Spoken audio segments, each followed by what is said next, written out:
Impossible कुछ नहीं होता दोस्त, ये सिर्फ बातें हैं। और मैं आज आपको बड़ी ईमानदारी से और 10 साल के एक्सपीरियंस का निचोड़ निकाल के बता सकता हूँ कि दुनिया में इम्पॉसिबल नाम का कोई लफ्ज़ होता ही नहीं। इंसान कभी भी चांद पर नहीं पहुँच सकता। ये दुनिया आखिरी कोना है।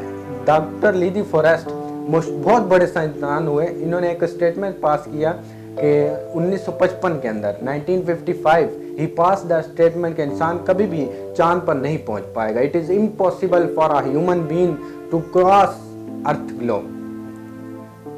और ये दुनिया आखिरी कोना है, लेकिन किसी बहरे ने इस बात को नहीं माना और पहुंच गया एक आदमी अपना बस्ता उठाकर, जिसका नाम था इन 1969। और उसके बाद तो स्पेस जर्नी ऐसी हो गई जैसे आप और मैं नारायण खान और कश्मीर चले जाते।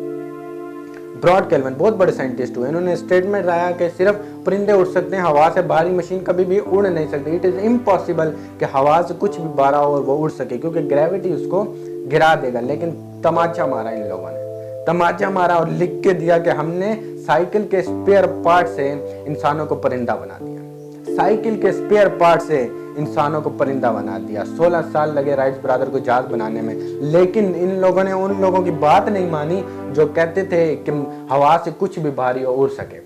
इन्होंने उन लोगों की बात नहीं मानी जो कहते थे ऐसा मुमकिन ही नहीं है कि हवा से कुछ भी भारी हो या ऐसी मशीन बनाई पाए, ऐसी मशीन बन जाए जो उड़ सके। माई doctor told me I will never walk again. मेरे डॉक्टर ने मुझे कहा कि तुम कभी चल नहीं सकोगी। My doctor told me you will never walk again. My mother told me I would, and I believe my mother rather than doctor. Wilma Rudolph एक ऐसी एथलीट हुई जिनको पोलियो था जिनको डॉक्टर ने कहा तू चल नहीं सकती, माँ ने कहा तू चल सकती है। उसने कहा मैंने डॉक्टर की बात नहीं मानी, मैंने अपनी माँ की बात मानी। 3 ओलंपिक गोल्ड मेडल जीती ये लड़की, 3 ओलंपिक गोल्ड मेडल, जिसका डॉक्टर कह रहा है तू चल नहीं सकती, माँ क्या बोलती है तू चल सकती। मैं आपको एक किस्सा सुनाना चाहूँगा सर। बहुत छोटे थे एल्बर्ट आइंस्टाइन, दुनिया के बहुत बड़े साइंटिस्ट थे, अक्लमंद कहा जाता था। 8 साल के थे, घर पहुंचे, माँ को एक खत दिया। When he was 8 years old, came to his home, give a letter to his mother. माँ को एक खत दिया, माँ ने वो खत पढ़ा। 8 साल के थे, प्रिंसिपल का खत था माँ के नाम। प्रिंसिपल ने ये लिख के भेजा कि आपका बच्चा बहुत अक्लमंद है, ग्रेट पावर्स हैं इसमें, क्योंकि बहुत बड़े साइंटिस्ट बने। अक्लमंद ही बचपन में उनको कहा जाता था, कहा कि अक्लमंद बहुत है, इसमें ग्रेट पावर्स हैं। तो हमारा स्कूल, हमारी मैनेजमेंट, हमारी फैसिलिटी, हमारा टीचर इस लायक नहीं है कि हम आपके बच्चे को अच्छी परवरिश दे सकें, अच्छी स्टडी दे सकें। तो it's better for you to take care of your सन।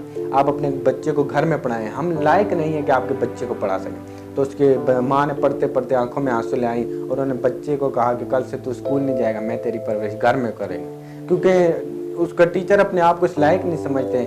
बच्चा खुश हुआ, मोटिवेट हुआ और लग गया। उसके माँ का इंतकाल हो गया और एल्बर्ट आइंस्टाइन बहुत बड़े साइंटिस्ट बने।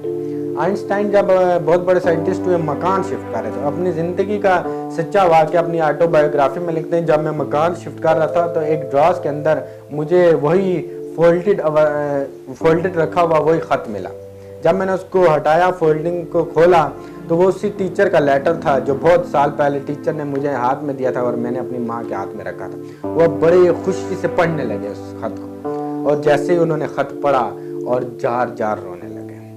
उस खत में लिखा था, तुम्हारा बच्चा नालायक है, ये हमारे स्कूल के काबिल नहीं है, इसको आज के बाद हमारे स्कूल में मत भेजना, इसकी परवरिश खुद करना। माँ ने उल्टा पढ़ा, नहीं ऐसा नहीं है, तू सब कुछ कर सकता है, तेरे हाथ में वो पावर है, तेरे अंदर पावर है, यू कैन डू वंडर्स। दोस्तों, इस दुनिया में किसी की बात मत सुनना। Never ever believe anybody. जो आपको कहे ना तू नहीं कर सकता, कान पे मारना, बोले तू नहीं कर सकता, हम करेंगे।